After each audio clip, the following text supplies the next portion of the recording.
We, Canadian participants in the March to Living, have come together to celebrate Yom HaAtzmaut, Israel's Independence Day. Last night and today, during Yom HaZikaron, we remembered those who exposed themselves to mortal danger in the days of struggle prior to the establishment of the State of Israel, and the soldiers of Tzahal, the Israel Defense Force, who fell in the wars of Israel, beginning in 1948, 69 years ago. This morning, sirens sounded throughout the entire country. Traffic came to a halt. All public life stopped as everyone stood for 2 minutes of silence. We begin the celebration of Yom HaAtzmaut with the knowledge that our Israeli brothers and sisters have paid a dear price for their independence, a price that we solemnly and respectfully observe today.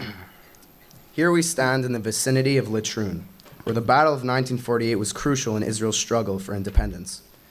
The heroic efforts of the newly created IDF forces in this vicinity created the momentum for opening the ways to convoys full of food, fuel, arms, and other supplies to the besieged city of Jerusalem.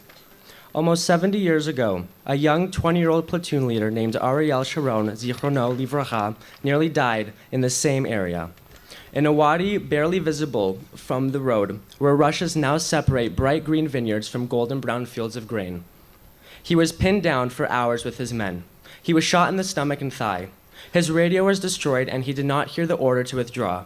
It was only when he saw enemy soldiers on the hills behind him that he realized that he and his remaining men had been left behind, alone. It was a very hot day, and all around it was burning. The fields were on fire, and only 4 of 35 men were alive and unwounded. I was dead thirsty. I was so thirsty that I felt I'll not have the power to make it. This was the hardest thing that I've ever done. Though many fell in that battle, it was not until 1967 that Latrun was finally captured, during the first days of the Six-Day War.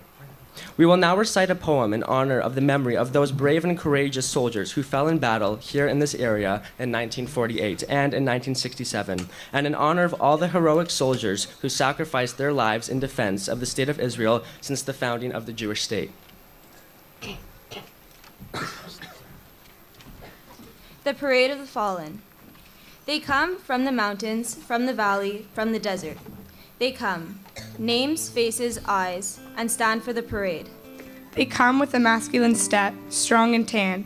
They emerge from the shattered plains and from the burnt tanks. They rise from behind the rocks, from across the dunes, from connecting ditches.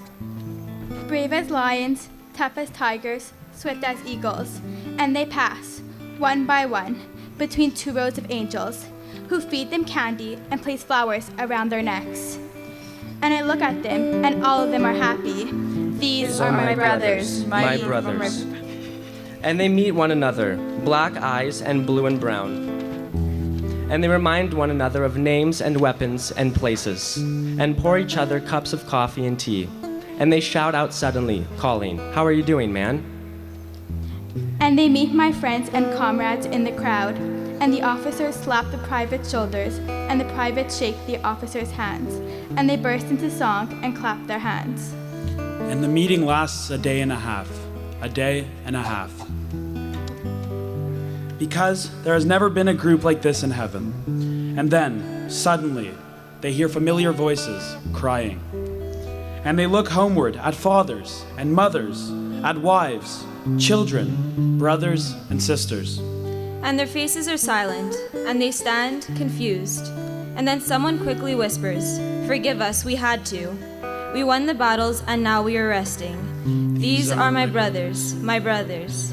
And so they stand, light on their faces, and only God alone passes among them, with eyes filled with tears, kissing their wounds. And God says in a trembling voice to the white angels, "These are my children, these are my children."